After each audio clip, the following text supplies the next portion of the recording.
તો કેમ છો મિત્રો, આપ સૌનું સ્વાગત છે અમારી યુટ્યુબ ચેનલમાં। તો આજના વિડીયોમાં આપણે 1 થી 10 મે સુધીનું કરંટ અફેર્સ જોઈશું, જેમાં આપણે તમામ અગત્યના પ્રશ્નો જોઈશું। તો ચાલો પ્રશ્નોની શરૂઆત કરીએ, પણ તે પહેલાં જો તમે ચેનલ પર નવા છો તો ચેનલને સબસ્ક્રાઈબ કરવાનું ભૂલશો નહીં। તો આપણો પહેલો પ્રશ્ન છે, તાજેતરમાં કયા સ્થળે સાવરણાસાનો પર્યાવરણ સંરક્ષણ એવોર્ડ 2025 કાર્યક્રમ યોજાયો? તો તેનો આપણો સાચો જવાબ રહેશે ઓપ્શન સી, ગાંધીનગર ખાતે આ સાવરણાસાનો પર્યાવરણ સંરક્ષણ એવોર્ડ 2025નો કાર્યક્રમ યોજાયો। ત્યારબાદનો આપણો પ્રશ્ન છે, 1 મે 2025ના રોજ ગુજરાતનો કેટલામો સ્થાપના દિવસ ઉજાયો? તો તેનો આપણો સાચો જવાબ રહેશે ઓપ્શન બી, 65મો સ્થાપના દિવસ ઉજવવામાં આવ્યો છે। ત્યારબાદનો આપણો પ્રશ્ન છે, કાયદા લખવા માટે પહેલીવાર એઆઈનો ઉપયોગ કરનાર પ્રથમ દેશ કોણ બન્યો? તો તેનો આપણો સાચો જવાબ રહેશે ઓપ્શન બી, યુએઈ એ પહેલીવાર એઆઈનો ઉપયોગ કરનાર કાયદા લખવા માટે બન્યો છે। ત્યારબાદનો આપણો પ્રશ્ન છે, ગુજરાતે કેટલા ટકા નાગરિકોની આભા હેઠળ નોંધણી કરાવી? તો તેનો આપણો જવાબ રહેશે ઓપ્શન બી, 70% નાગરિકોની આભા હેઠળ નોંધણી કરાવી છે। ત્યારબાદનો આપણો પ્રશ્ન છે, તાજેતરમાં કોને સરકારે રાષ્ટ્રીય સુરક્ષા સલાહકાર બોર્ડના ચેરમેન તરીકે નિયુક્ત કરવામાં આવ્યા છે? તો તેનો આપણો જવાબ રહેશે ઓપ્શન એ, આલોક જોશીને સરકારે રાષ્ટ્રીય સુરક્ષા સલાહકાર બોર્ડના ચેરમેન તરીકે નિયુક્ત કર્યા છે। ત્યારબાદનો આપણો પ્રશ્ન છે, તાજેતરમાં સિમિલીપાલને કયા રાજ્યની સરકાર દ્વારા સત્તાવાર રીતે રાષ્ટ્રીય ઉદ્યાનનો દરજ્જો આપવામાં આવ્યો છે? તો તેનો આપણો જવાબ રહેશે ઓપ્શન એ, ઓડિશા રાજ્યને સરકાર દ્વારા સત્તાવાર રીતે રાષ્ટ્રીય ઉદ્યાનનો દરજ્જો આપવામાં આવ્યો છે। ત્યારબાદનો આપણો પ્રશ્ન છે, ગુજરાતમાં બીજી ગોલ્ડ એટીએમ કયા શહેરમાં ખુલ્લું મૂકવામાં આવ્યું છે? તો તેનો આપણો જવાબ રહેશે ઓપ્શન સી, ગાંધીનગર ખાતે ગુજરાતમાં બીજું ગોલ્ડ એટીએમ મૂકવામાં આવ્યું છે। ત્યારબાદનો આપણો પ્રશ્ન છે, વિશ્વ બેંકના રિપોર્ટ અનુસાર ભારતમાં છેલ્લા 10 વર્ષમાં કેટલા કરોડથી વધુ લોકો અતિ ગરીબીમાંથી બહાર આવ્યા છે? તો તેનો આપણો જવાબ રહેશે ઓપ્શન એ, 17 કરોડથી વધુ લોકો અતિ ગરીબીમાંથી બહાર આવ્યા છે।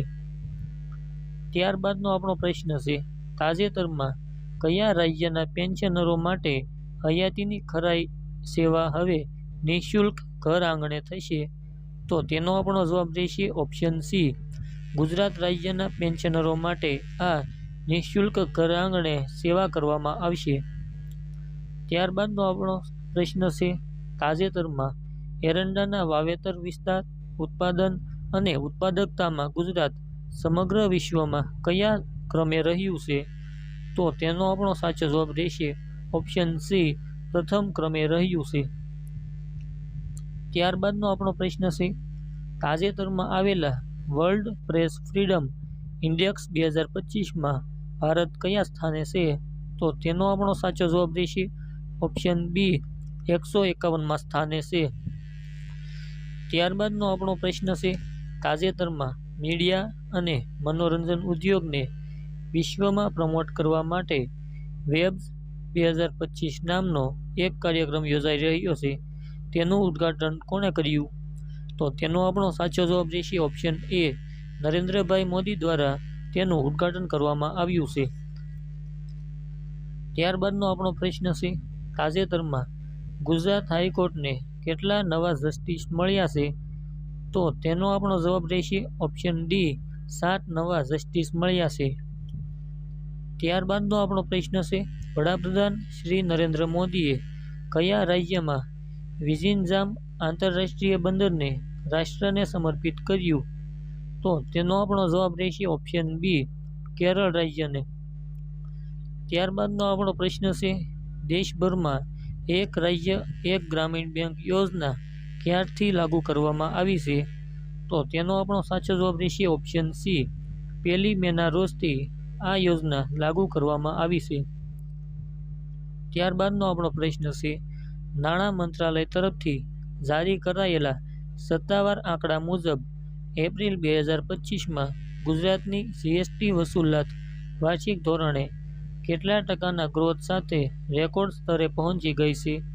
તો તેનો આપણો સાચો જવાબ રહેશે ઓપ્શન સી, 13મા સ્થાને પહોંચી ગઈ છે. ત્યારબાદનો આપણો પ્રશ્ન છે, તાજેતરમાં આઈપીએલમાં રિયાન પરાગે સતત 6 બોલમાં 6 છગ્ગા ફટકાર્યા તે કઈ ટીમના ખેલાડી છે? તો તેનો આપણો સાચો જવાબ રહેશે ઓપ્શન એ, રાજસ્થાન રોયલ્સના ટીમના ખેલાડી છે.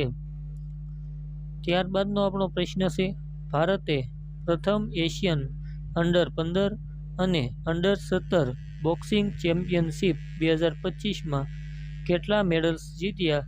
તો તેનો આપણો સાચો જવાબ છે ઓપ્શન બી, 43 મેડલ્સ જીત્યા છે. ત્યારબાદનો આપણો પ્રશ્ન છે, કેન્દ્ર સરકારે ક્યારે દેશના 244 જિલ્લાઓમાં મોક ડ્રીલ કરી હતી? તો તેનો આપણો સાચો જવાબ રહેશે ઓપ્શન ડી, 7મી મેના રોજ દેશના 244 જિલ્લાઓમાં મોક ડ્રીલ કરવામાં આવી હતી. ત્યારબાદનો આપણો પ્રશ્ન છે મિત્રો, 128 વર્ષીય યોગગુરુ બાબા શિવાનંદનું અવસાન થયું, તેઓને પદ્મશ્રી એવોર્ડ ક્યારે મળ્યો હતો? તો તેનો આપણો સાચો જવાબ રહેશે ઓપ્શન બી, 2022માં પદ્મશ્રી એવોર્ડ મળ્યો હતો. ત્યારબાદનો આપણો પ્રશ્ન છે, તાજેતરમાં વિયેતનામ ખાતે વિશ્વ સ્તરની માસ્ટર શેફ ક્લિનરી આર્ટ એટલે કે પાક કળાની સ્પર્ધામાં ગુજરાતી થાળીને કેટલા ગોલ્ડ મેડલ મળ્યા? તો તેનો આપણો સાચો જવાબ રહેશે ઓપ્શન ડી, 5 ગોલ્ડ મેડલ મળ્યા છે. ત્યારબાદનો પ્રશ્ન છે, તાજેતરમાં ભારતીય વાયુસેનાએ પાકિસ્તાન અને પીઓકેની અંદર એર સ્ટ્રાઇક કરી તેને શું નામ આપવામાં આવ્યું છે? તો તેનો આપણો સાચો જવાબ રહેશે મિત્રો ઓપ્શન સી, ઓપરેશન સિંદૂર નામ આપવામાં આવ્યું છે.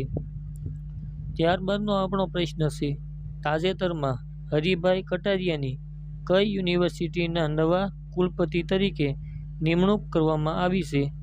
તો તેનો સાચો જવાબ રહેશે ઓપ્શન ડી, શ્રી ગોવિંદ ગુરુ યુનિવર્સિટી ખાતે તેમની કુલપતિ તરીકે નિમણૂક કરવામાં આવી છે.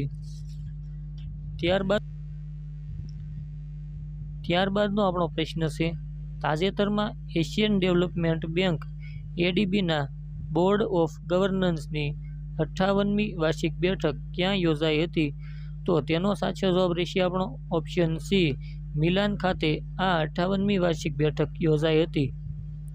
ત્યારબાદનો આપણો પ્રશ્ન છે, યુએનડીપી માનવ વિકાસ અહેવાલ અનુસાર ભારત 2025માં એચડીઆઈમાં 193 દેશોમાંથી કેટલામા ક્રમે રહ્યો છે? તો તેનો આપણો સાચો જવાબ રહેશે ઓપ્શન સી, 130મા સ્થાને રહ્યો છે.